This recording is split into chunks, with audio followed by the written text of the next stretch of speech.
Welcome to today's Explainer. We're jumping right into a massive shift that is totally transforming how we build and ship software.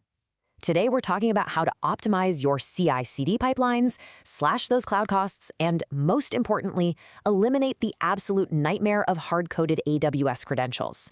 If you wanted to play faster, cheaper, and way more securely, well, you are definitely in the right place. But before we get to all the cool solutions, we've kind of got to address the elephant in the room. What actually happens when long-lived AWS keys leak? Seriously, it's a nightmare scenario. When developers store static, highly privileged AWS credentials as secrets in GitHub repositories, they're essentially planting a ticking time bomb. If those keys are accidentally committed to public code, or maybe a third-party integration gets compromised, malicious actors and automated bots are going to scrape those keys in literally seconds. They can spin up massive crypto mining operations, wipe out your infrastructure, or just steal your customer data. The financial and reputational damage, it can be devastating. We absolutely need a better way. Here is a quick look at our agenda for this explainer. 1. The credential security risk. 2. Securing workflows with OIDC. 3. Automating deployments. 4. Cost savings with EKS. And 5. Troubleshooting OIDC. All right, Section 1, the credential security risk. So the crucial point is really understanding this stark difference between the old way of doing things and the new way. Consider a long-lived IAM keys. These things are static. They just sit there in your GitHub secrets indefinitely. If they get out, they stay fully active until a human actually goes in and manually revokes them, which, means a massive risk of exposure.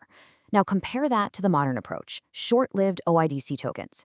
These are ephemeral. They're generated purely on demand the second your GitHub workflow runs, and honestly, the best part, they automatically expire the moment the workflow finishes. Even if someone intercepts an OIDC token, it becomes completely useless within about an hour. Moving right along to Section 2, securing workflows with OIDC.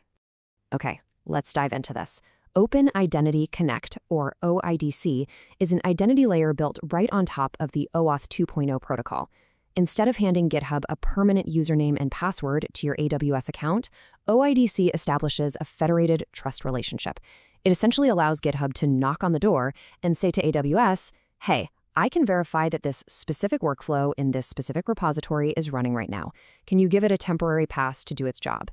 And AWS says, yep, absolutely. Here are your temporary, short-lived credentials. Setting this whole thing up, it actually just requires 3 concrete steps. First, you register GitHub's OIDC provider inside your AWS account using that token.actions.githubusercontent.com URL.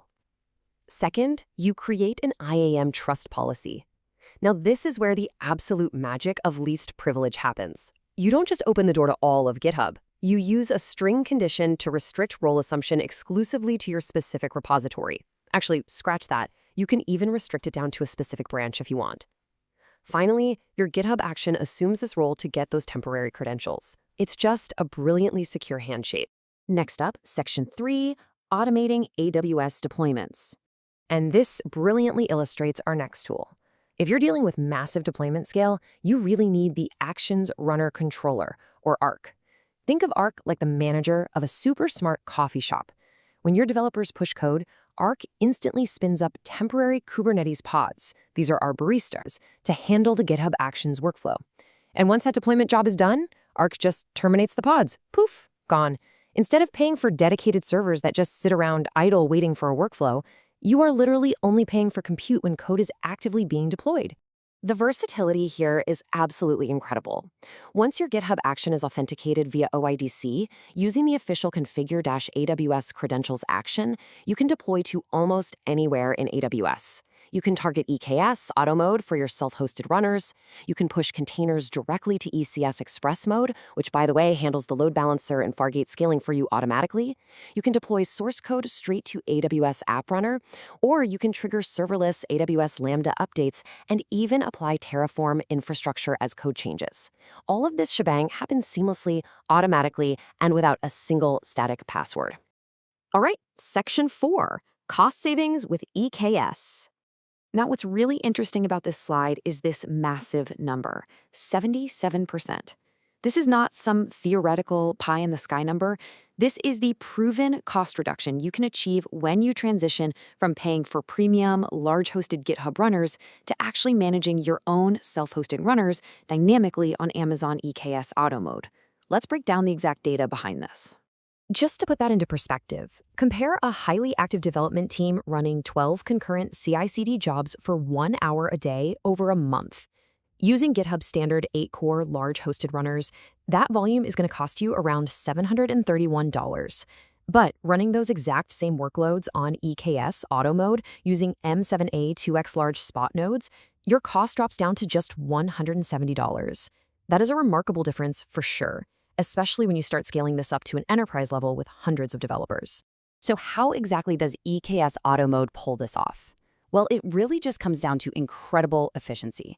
First off, it has scale to zero capabilities. When no developers are pushing code, you are paying for zero runner compute. Zero. Second, it uses Carpenter, which is an intelligent node provisioner that grabs cheap EC2 spot instances that are perfectly sized for your specific workload. Third, Carpenter uses a when empty consolidation policy. Basically, if a node sits unused for 5 minutes, it gets aggressively terminated. And finally, it supports Docker in Docker, meaning you can run your complex containerized CI/CD workflows inside these deeply discounted, ephemeral environments. Finally, Section 5, Troubleshooting OIDC Token Errors. Look, if you've ever tried setting up OIDC yourself, there is a very, very high chance you've stared at this exact infuriating error message.